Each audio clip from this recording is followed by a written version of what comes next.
Hey guys, let's see how to watch Netflix on your iPhone without internet. As you can see, I have the Netflix app already working here.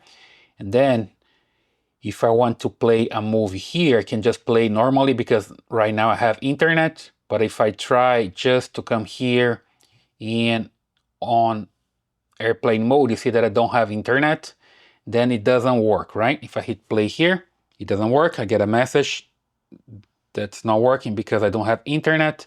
But what I can do here is just come back, enable internet again, and download the movie here on my cell phone. So basically I just need to look for the movie that I want. This one, for example, or this one. And then I just hit the three dots and hit download.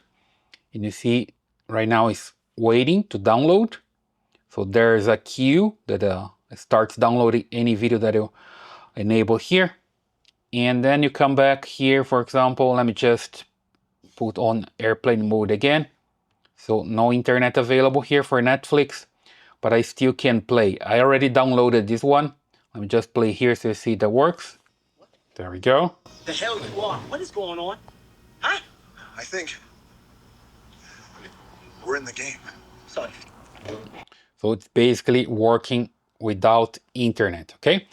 So that's the way you can watch Netflix movies on your iPhone without internet. I hope you like this video. Give me a thumbs up, subscribe, and I see you in the next one.